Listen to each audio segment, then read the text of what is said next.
하나님의 말씀은 사무엘상 21장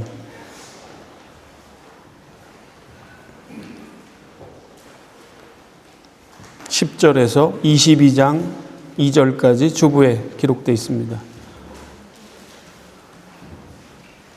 사무엘상 21장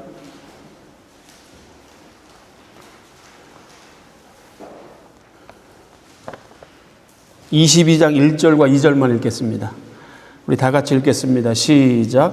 그러므로 다윗이 그곳을 떠나 아둘람 굴로 도망하매 그의 형제와 아버지의 온 집이 듣고 그리로 내려가서 그에게 이르렀고 환난당한 모든 자와 빚진 모든 자와 마음이 완통한 자가 다 그에게로 모였고 그는 그들의 우두머리가 되었는데 그와 함께한 자가 400명가량이었더라.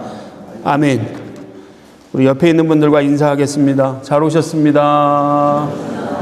잘 오셨습니다. 네, 아프신 분들이 많이 있는 것 같습니다.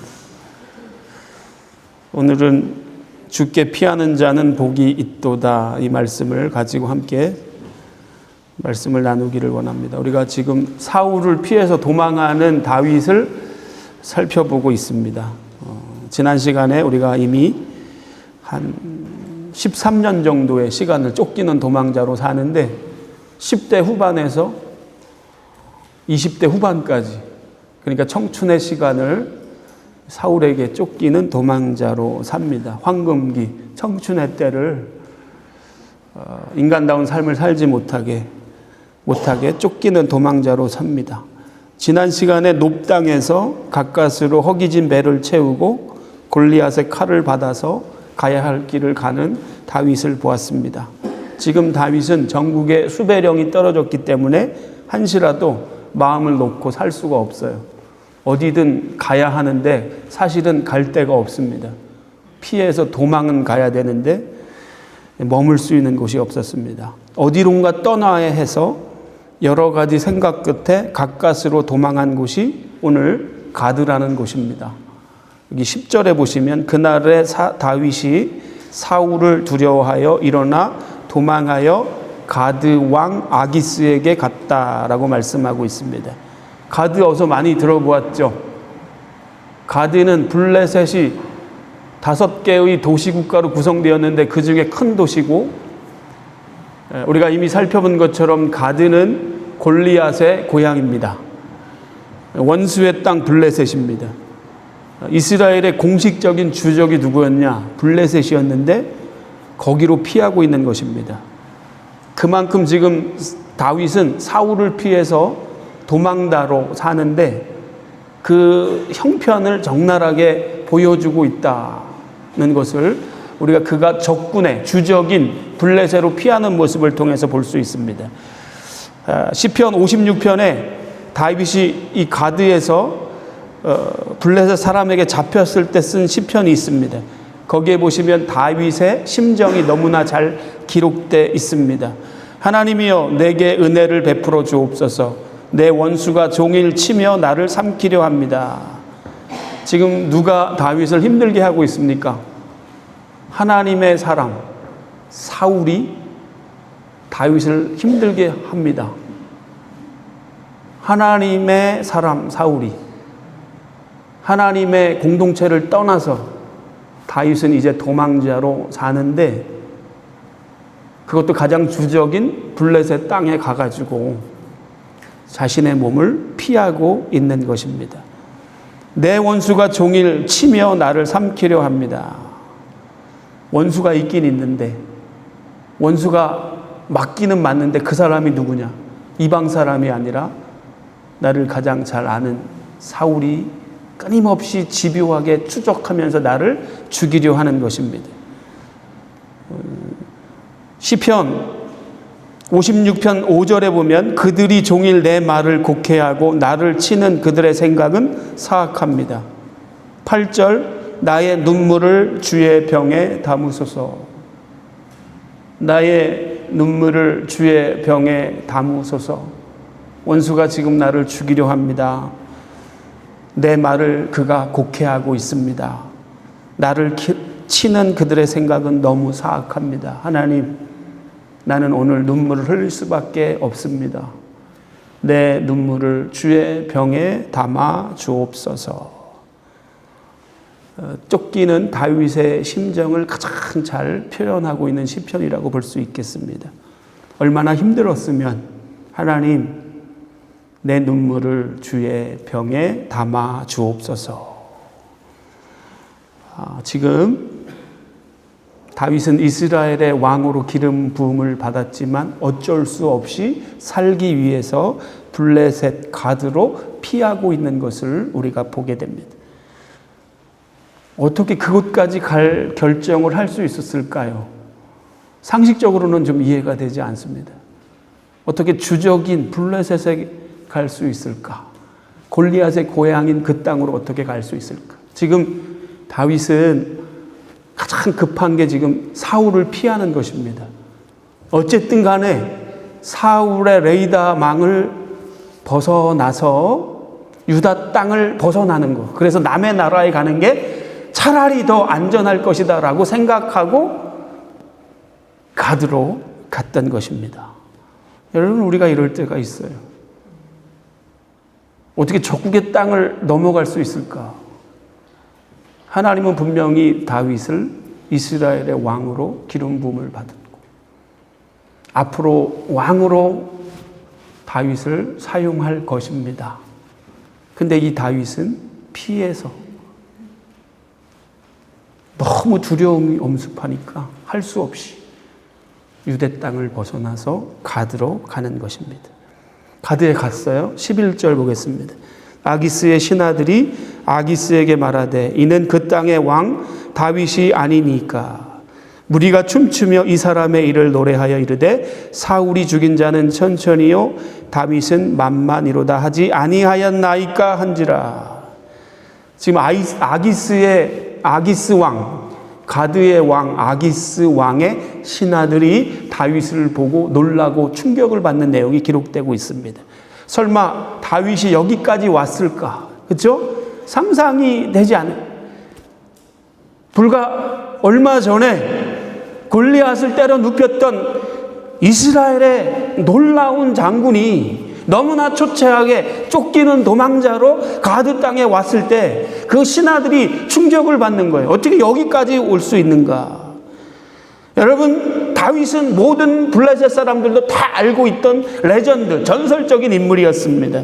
골리앗이 쓰러지는 그날 수많은 블레셋 군사들 두려워 덜덜 떨었어요. 아마 그 전쟁에 참여했던 사람들도 다윗을 보았을 것으로 추정합니다. 믿겨지지 않는 거예요. 어떻게 다윗이 이렇게 비참하게 초췌한 모습으로 여기까지 온 것일까? 오늘 본문을 자세히 보시면요, 신하들이 다윗의 잃어버린 정체성을 말해주는 모습을 우리가 본문의 말씀을 통해서 보게 됩니다. 지금 다윗은 정신이 없어요. 쫓기는 도망자입니다. 늘 쫓기는 두려움에 사로잡혀서 자기의 정체성, 자기의 신분, 자기 이름, 하나님의 기름 부음, 사명, 삶의 이유, 목적 다 잃어버렸어요. 그냥 목숨 부지하기 위해서 두려움에 덜덜 떨면서 되는 대로 그냥 쫓기며 살아가는 거예요. 다 잃어버렸습니다. 두려움에 사로잡혔기 때문에. 그냥 살기 위해서 쫓기다 보니까 하나님 앞에서 자신의 정체성을 다 잃어버린 것입니다. 그런데 지금 누구를 통해서 자신의 정체성을 듣고 있습니까? 이방 땅 아기스 왕의 신하들을 통해서 자신이 누구인지를 새롭게 알게 되는 거예요. 하나님은 대적의 입술을 통해서도 얼마든지 우리에게 말씀하실 때가 있습니다. 세상 사람들이 나를 욕할 때, 그 욕을 통해서도 말씀하실 때가 있습니다. 오늘 다윗도 그렇습니다. 대적의 입술을 통해서 잃어버린 다윗의 정체성을 다시 새롭게 말씀하고 있습니다. 사울의 추격이 너무나 집요하니까, 두려우니까, 정신이 없으니까, 도망치다 보니까, 시련이 계속되다 보니까, 고생이 거듭되니까, 마음이 약해지니까 세상이 무서워지는 것입니다. 하나님 앞에서 거룩한 자신의 정체성을 다 잃어버리는 것입니다. 여러분, 우리가 이럴 때가 얼마나 많이 있는지 모릅니다. 두려움에 사로잡힐 때, 정신없이 살기 위해서 쫓기는 도망자의 삶을 살게 될 때, 우리도 달과 같은 이런 상황을 맞닥뜨릴 때가 있다는 사실입니다. 그렇게 믿음 좋은 다윗이 이렇게 추락할 수 있을까요? 그렇게 하나님 앞에서 온전한 하나님의 마음에 합한 사람이 이렇게 무너질 수 있는 것입니까? 우리가 하나님의 음성에 귀를 기울여야 하는데 사람의 소리만 집중하다 보니까 하나님 앞에서 나의 정체성을 다 잃어버리고 정신없이 쫓기며 살아갈 때가 얼마나 많이 있는지 모릅니다.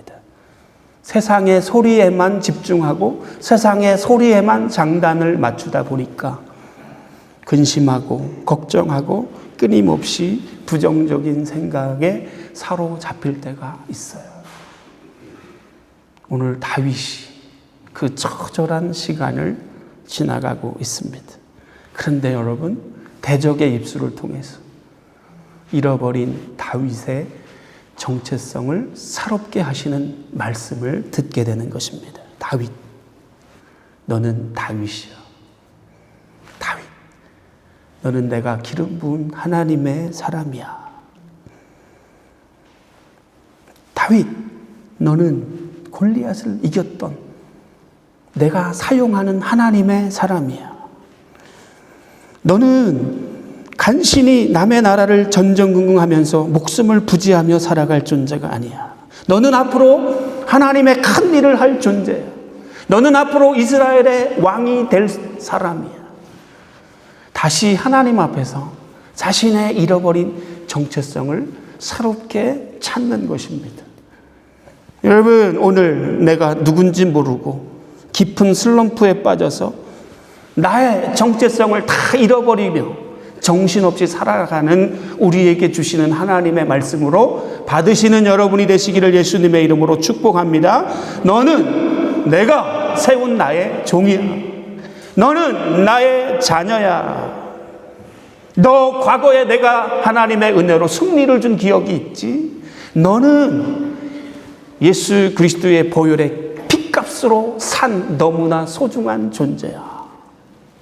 하나님이 오늘 무너진 여러분을 향해서 주시는 말씀으로 받으시는 여러분이 되시기를 예수님의 이름으로 축복합니다. 정신없이 쫓기는 도망자의 삶을 살아가고 계십니까? 세상이 너무 악하고 먹고 살기 힘들다 보니까 우리가 너무 정신없이 사는 것 같습니다.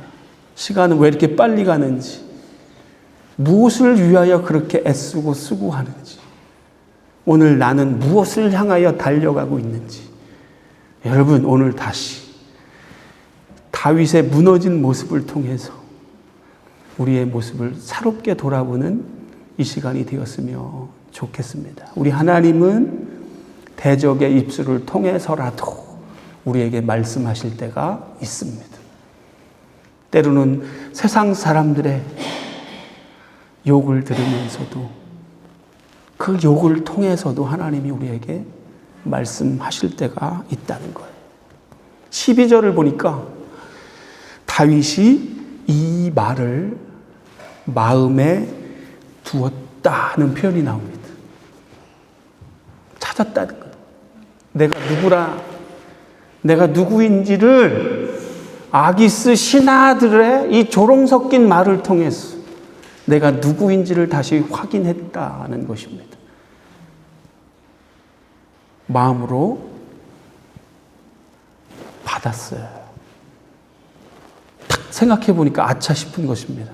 오지 말아야 할 땅으로 온 것입니다. 하나님의 사람이 지금 이방 땅으로 넘어왔거든요. 자신의 정체성을 보니까 오지 말아야 할 땅으로 넘어온 사실을 알게 되었어요.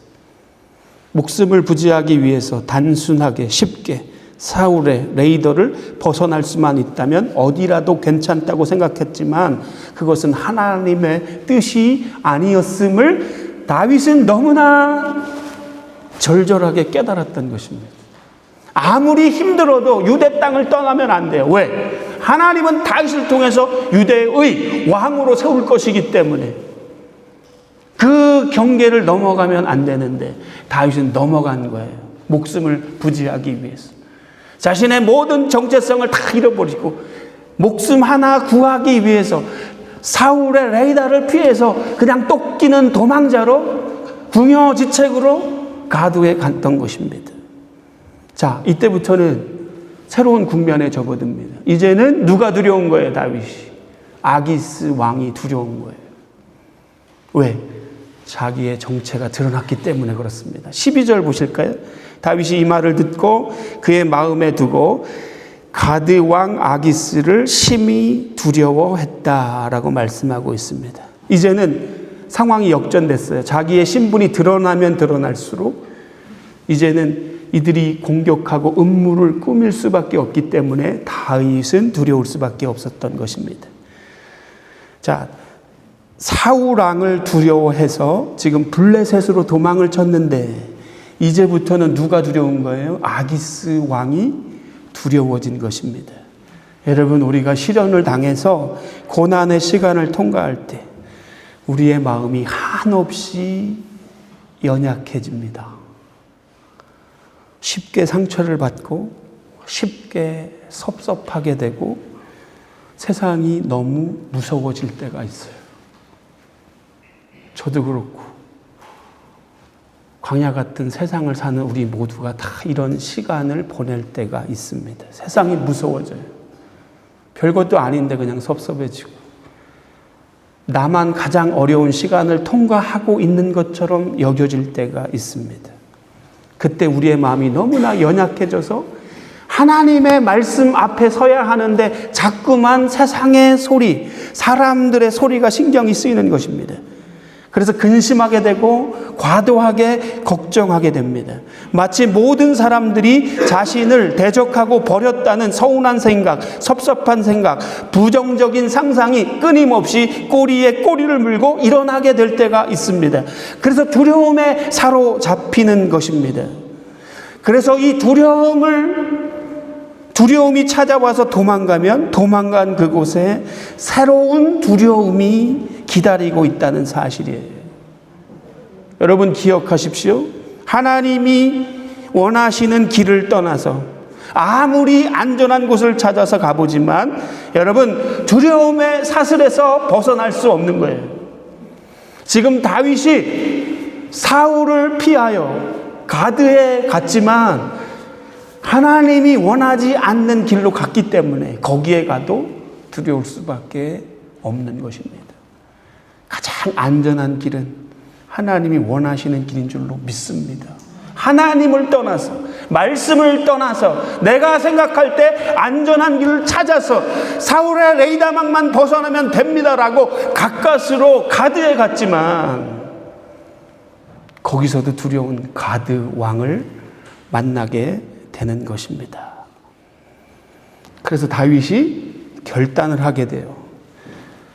이곳은 내가 와서는 안 되는 땅이라고 그가 알게 되었을 때 그는 결단을 하게 됩니다.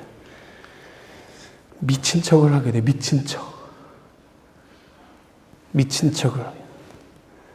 우리 한번 말씀을 보겠습니다.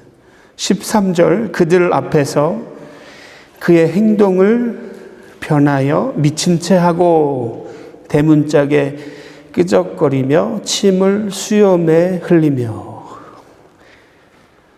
이 상황을 모면하기 위해서 미친 척을 하는 것입니다.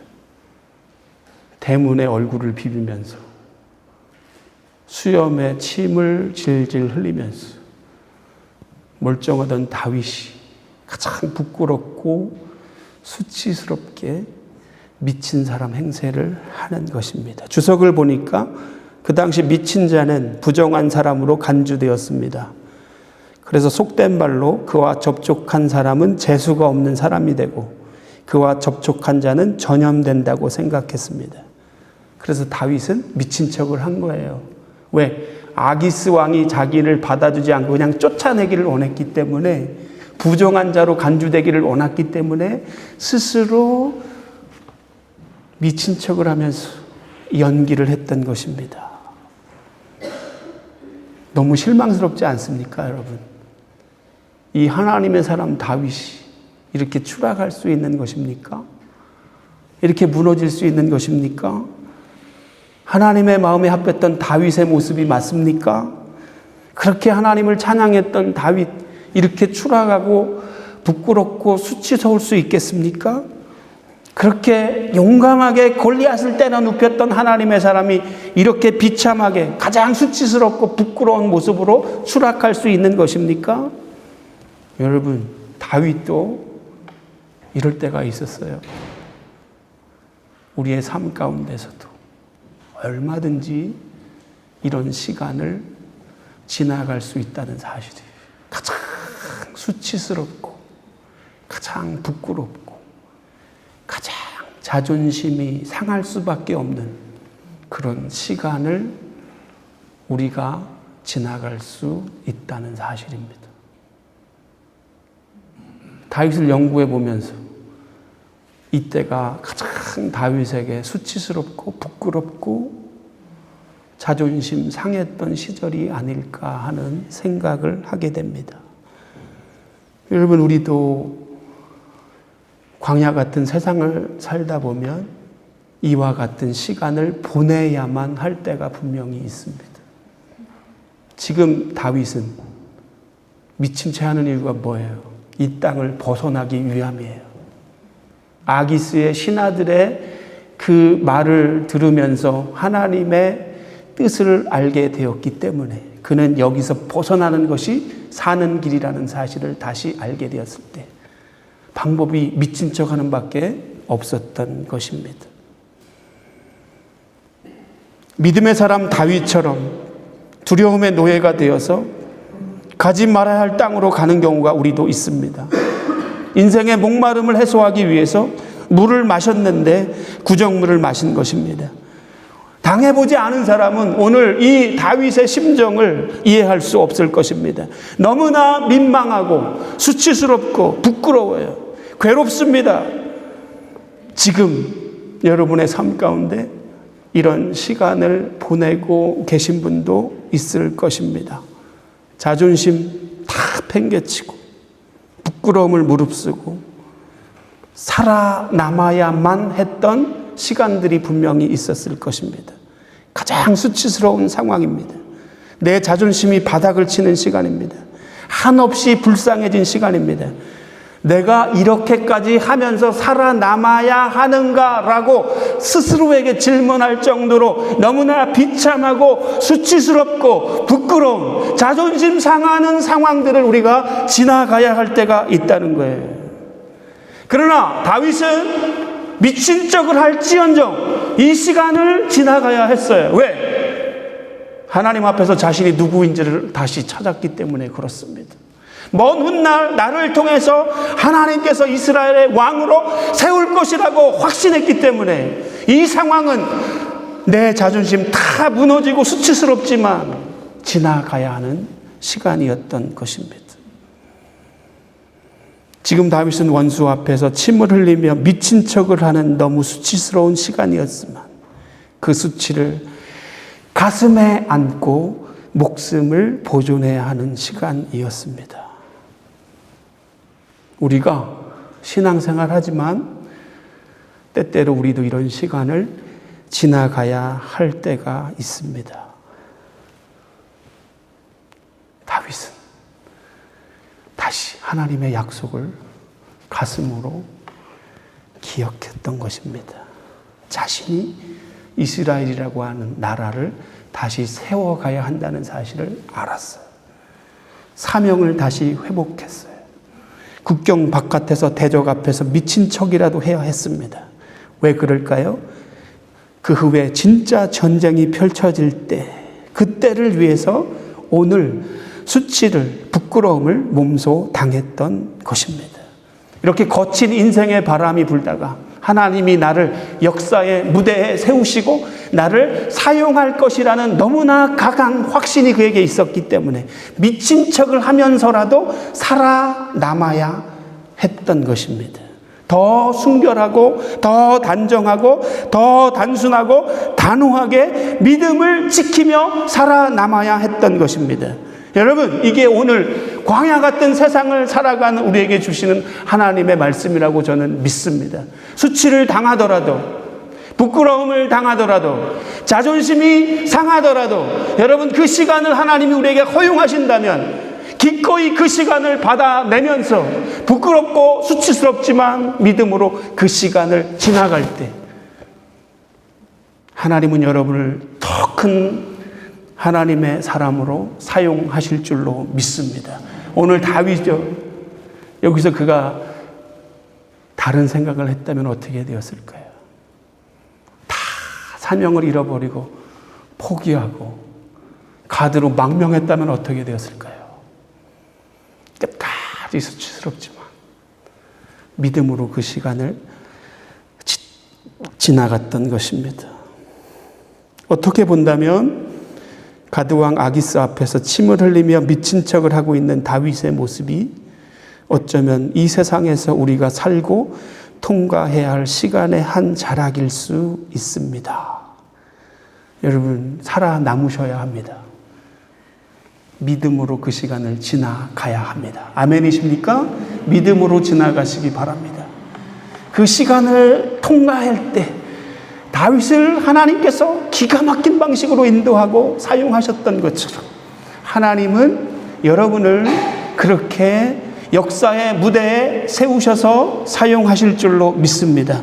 다윗이 쫓기면서 지은 시가 있어요. 시편 34편 5절입니다. 그들이 주를 앙망하고 광채를 내었으니 그들의 얼굴은 부끄럽지 아니하리로다.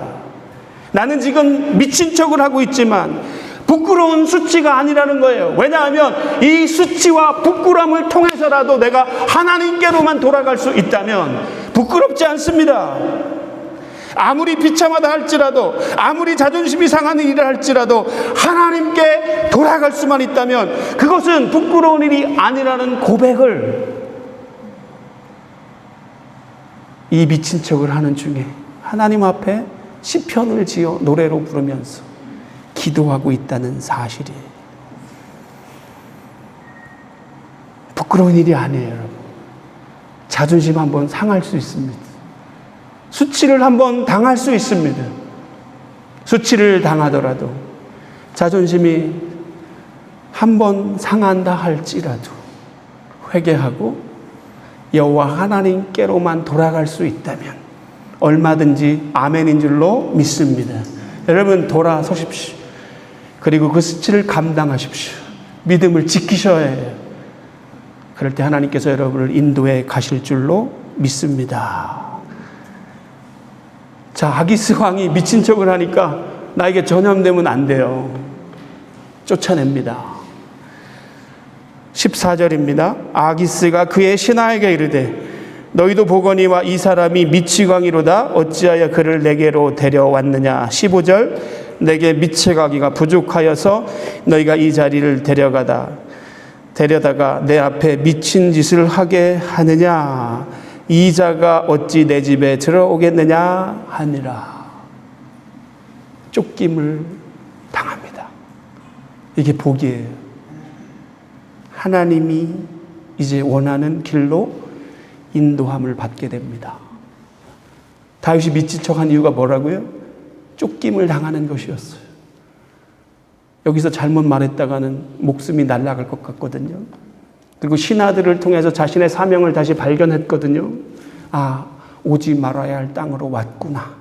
하나님이 원하시는 길이 아니었구나 깨닫고 여기서 벗어나기 위해서 미친 척을 하면서 모든 자존심, 수치를 다 드러내면서 시간을 통과했던 거예요. 쫓김을 당했어요. 어디 가야 돼, 이제? 여러분, 어디로 가야 됩니까, 이제? 정처 없어요. 갈 곳은 정해지지 않았습니다. 그래서 피한 곳이 있습니다. 어디예요? 거기에서 우연히 피한 곳이 오늘 22장으로 넘어가면서 아둘람 굴로 피하게 되는 것을 볼 수 있습니다. 그냥 피한 거예요. 가보니까 거기에 하나님의 인도하심이 있었던 것입니다. 하나님은 왜 다윗을 아둘람 굴로 인도하셨을까요? 가장 1차적인 이유는 사울로부터 보호하기 위함입니다. 그런데 단순히 사울에게 안전하게 피하기만을 위함일까요? 그냥 단순히 목숨만을 연장시키려고 그를 아둘람으로 인도하신 걸까요? 다윗이 지금 어쩌다가 어려움을 당하고 있는 것일까요? 그렇지 않아요. 그가 하나님의 사람이기 때문에 그가 당하는 고난은 다 의미가 있습니다.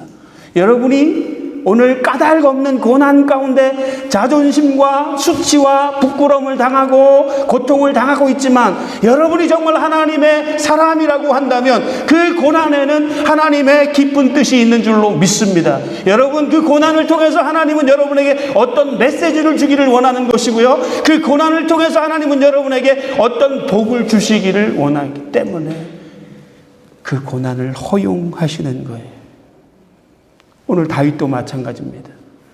말도 안 되는 수치와 고난을 당하고 너무나 우연히 피한 곳이 어디였다고요? 아둘람 굴이었습니다. 기가 막힌 하나님의 인도하심이었습니다. 1절 보겠습니다. 22장 1절. 그러므로 다윗이 그곳을 떠나 아둘람 굴로 도망하매. 기가 막힌 표현이라고 저는 생각합니다. 여기서 쫓김을 당해서 그곳을 떠났어요. 그리고 너무나 우연하게 피한 곳이 어디라고요? 아둘람 굴인데, 큰 그림으로 보면은 하나님의 기가 막힌 계획과 인도하심 가운데 그는 그 아둘람 굴로 인도함을 받고 있다는 사실입니다. 여러분, 아둘람은 굳이 제가 여러분에게 설명을 안 해도 다 아실 줄로 믿습니다. 아둘람에 갔어요. 처음에는 다윗의 형제들이 찾아옵니다. 이제 다윗이 쫓기는 도망자로 사니까 그들도 너무 힘들어서 다윗이 있는 아둘람 길로 형제들, 처자식들이 다 몰려옵니다. 다윗이 역적으로 찍혔으니까 운명을 같이 하기 위해서 다윗에게 다 모여들었어요. 환난당한 자, 빚진 자, 상한 자, 세상 살다가 무너진 자, 상처받은 자, 루저라는 루저는 다 다윗에게 몰려듭니다. 근데 몇 명이 모였다고요? 400명이 모였다라고 말씀하고 있습니다. 우리 2절을 한번 보실까요? 2절. 환난당한 모든 자와 빚진 모든 자와 마음이 원통한 자가 다 그에게로 모였고 그는 그들의 우두머리가 되었는데 그와 함께한 자가 400명가량이었더라. 아둘람 굴로 사람들이 모여들기 시작했습니다. 힘들고 어려운 사람들, 어떻게 보면 세상에서 상처받고 초라하고 고통받고 서럽고 원통함이 가득했던 사람들이었습니다.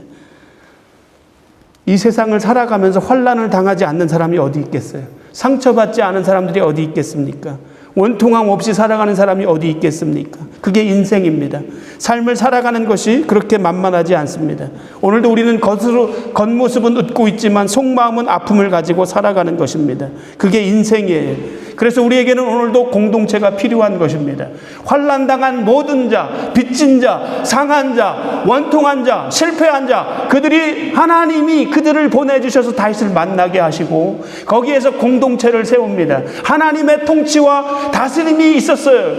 하나님의 마음으로 그들을 케어하고 돌보고 하나님의 마음으로 예배하고 하나님이 원하시는 공동체를 세워갔습니다. 치유가 일어났어요. 회복이 일어났습니다. 세상에서 상처받은 사람들이 그 공동체 안에 들어와서 살아나기 시작했습니다. 하나님을 알기 시작했습니다. 하나님을 예배하기 시작했습니다. 회복이 일어났습니다. 치유가 일어났습니다. 여러분, 오늘 우리에게 이런 공동체가 필요한 줄로 믿습니다. 오늘도 우리가 죄 많은 세상을 어떻게 이기며 나갈 수 있을까요? 여러분, 진정한 공동체는 그 안에 예수 그리스도의 피 묻은 십자가가 있어야 하는 줄로 믿습니다. 오늘 죄 많은 세상을 우리가 살아가고 있어요. 여전히 우리는 죄 가운데 있습니다. 그러나 그 공동체의 가장 중심에 예수 그리스도의 십자가의 복음을 통하여 회복의 역사가 오늘도 일어나고 있는 줄로 믿습니다. 좋은 공동체, 살아있는 공동체는 바로 예수 그리스도의 피 묻은 십자가의 복음이 있어서 세상의 죄 가운데 있는 영혼들이 그 공동체를 통해서 회복되고 살아나게 되는 줄로 믿습니다. 오늘도 여러분의 모든 죄를 예수 그리스도의 십자가의 피로, 그 십자가에 여러분의 모든 죄를 못 받고 돌아가는 이 시간이 되시기를 예수님의 이름으로 축복합니다. 어쨌든 다윗이 여기에서 기가 막힌 아둘람 공동체를 세우게 되는 거예요. 우연히 피했지만 하나님은 그리로 무너진 사람들, 상처받은 사람들, 원통한 사람들을 다 불러서 모으시고 다윗으로 하여금 거룩한 공동체를 세우게 하십니다. 왜요?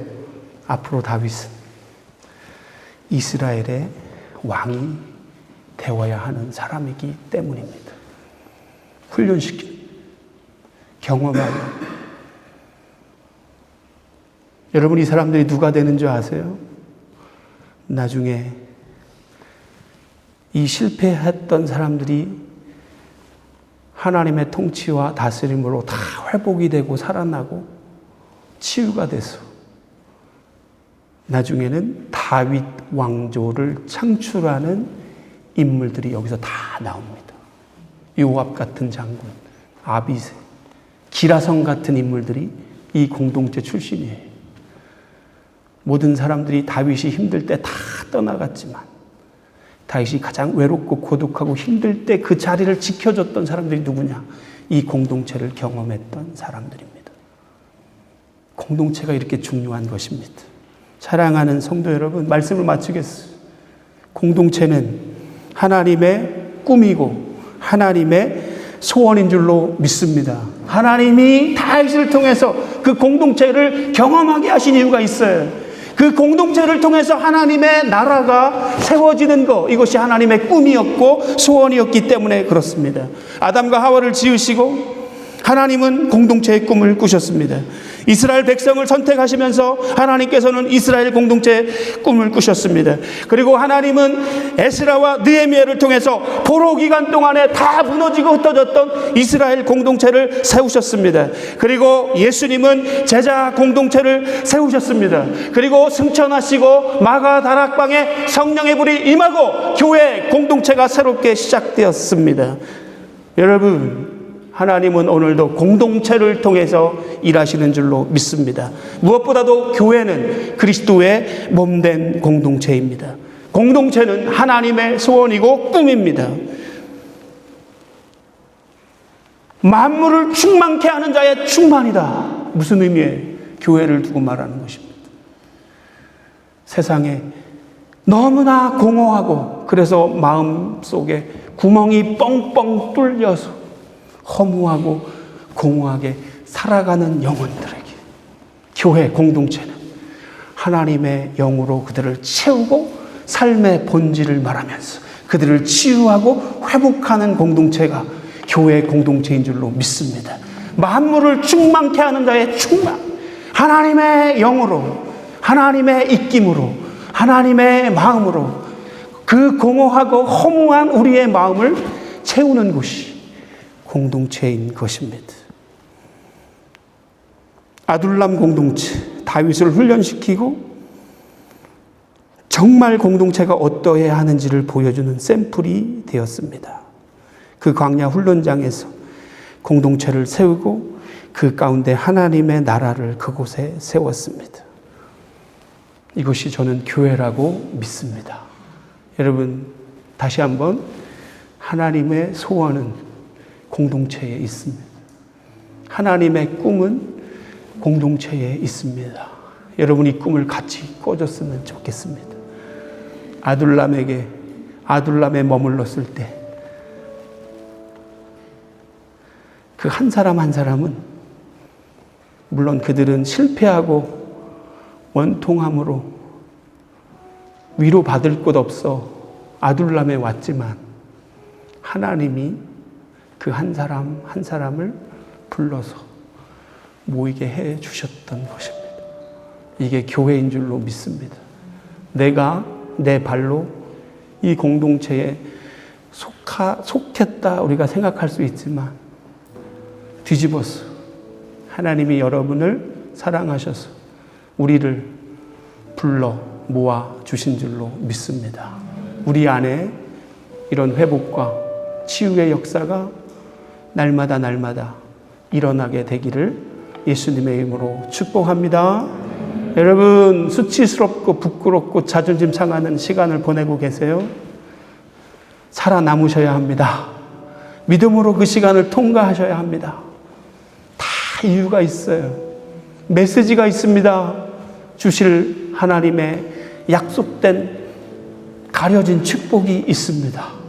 오늘 다윗을 보면서 그 시간을 믿음으로 묵묵히 지나가 아둘람에서 하나님이 충만하게 함께 하시는 공동체를 경험했던 것처럼 이런 은혜와 복이 우리의 삶 가운데 가득하게 되기를 예수님의 이름으로 축복합니다.